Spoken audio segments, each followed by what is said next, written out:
कौन कहता है कि सफलता नसीब से मिलती है? मेहनत में आग हो तो मंजिल भी झुका करती है।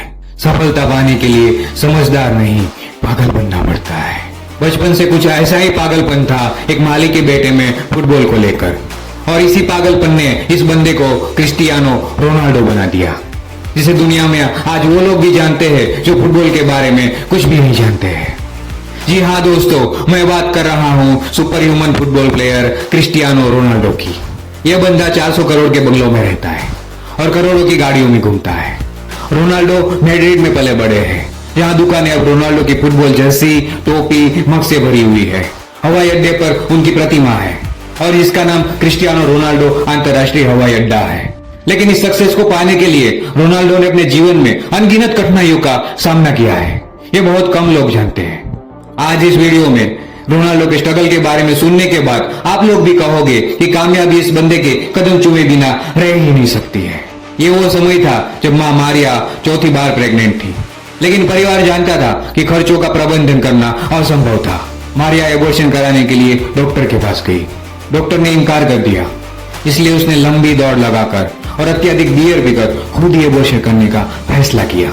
हालांकि वो असफल रही, क्योंकि भगवान ने परिवार के लिए अलग ही नियति तय की थी।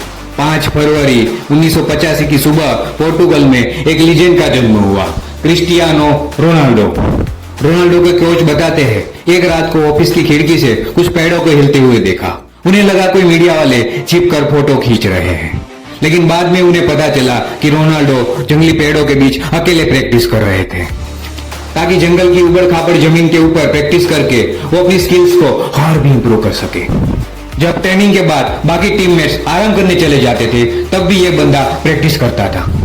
आम इंसान स्कूल की घंटी बजने से 1 घंटे पहले ही रेडी होकर बैठ जाते हैं, क्योंकि हम जो कर रहे हैं उसमें हमारा पैशन ही नहीं है। सामान्य फुटबॉल खिलाड़ी अपने प्रमुख शरीर के एक पैर का उपयोग करते हैं, लेकिन रोनाल्डो आसानी से गोल करने के लिए अपने दोनों पैरों का कुशलतापूर्वक उपयोग कर सकते हैं। अकॉर्डिंग टू रिसर्च 99% लोग अपने पैशन को फॉलो नहीं करते हैं, और ये 99% लोग उन 1% लोगों के लिए काम करते हैं जो कभी भी हार नहीं मानते हैं।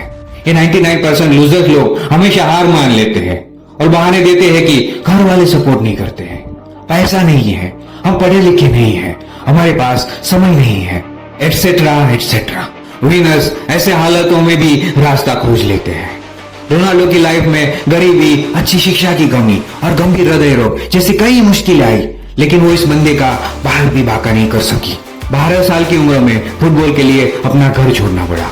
15 साल की उम्र में जिसे डॉक्टर्स ने कह दिया था कि आपको टेकिकार्डिया नाम की बीमारी है, जिसमें धड़कन असामान्य रूप से बढ़ जाती है, अब आपका कुछ नहीं हो सकता, और खेलने के बारे में तो सोचिएगा भी मत। पर अब तक तो ये गेम इस बंदे की जान बन चुका था।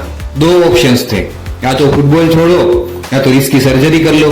डॉक्टर्स ने चेतावनी दी कि यदि वो फुटबॉल खेलना जारी रखेंगे तो हृदय रुकने से उनकी मृत्यु भी हो सकती है, लेकिन उन्होंने दूसरा ऑप्शन चुना। 15 साल की उम्र में उनकी ओपन हार्ट सर्जरी की गई। अभी इससे उभरे भी नहीं थे, तभी दूसरा पहाड़ टूट पड़ा। उनके पिता की ज्यादा शराब पीने से मृत्यु हो गई। अब घर का खर्चा चलाने के लिए मां को दूसरों के घर में काम तक करना पड़ा। इतनी मुसीबतों के बावजूद रोनाल्डो पागलों की तरह मेहनत करते रहे। आगे बढ़कर ऐसे लोग ही हिस्ट्री क्रिएट करते हैं। चैंपियंस लीग के मैच के बाद सब साथी घर चले गए, तब ये बंदा ट्रेनिंग सेंटर जाकर वर्कआउट करता है। दुनिया का नंबर 1 खिलाड़ी बनने के बावजूद ये बंदा डिसिप्लिन नहीं तोड़ता है। रोनाल्डो कहते हैं कि बिना हार्डवर्क, टैलेंट कुछ भी नहीं है। ऐसा नहीं है कि रोनाल्डो से ज्यादा टैलेंटेड प्लेयर्स नहीं है, पर इस बंदे जितना हार्डवर्क कोई नहीं कर पाता, और इसी हार्डवर्क की वजह से कामयाबी इनसे दूर रह ही नहीं सकती है। नंबर 1 बनना मुश्किल है, और उससे भी कई ज्यादा मुश्किल है नंबर 1 बने रहना। प्रैक्टिस के लिए रोनाल्डो सबसे पहले फील्ड पर आते हैं और सबसे लास्ट कर जाते हैं। तो अपने ख्वाब को हकीकत में बदलना है तो हार्ड वर्क करो, और अगर नहीं कर सकते तो बेहतर है कि ख्वाब को ख्वाब ही रहने दो और एक साधारण जिंदगी जीने की शुरुआत अभी कर दो।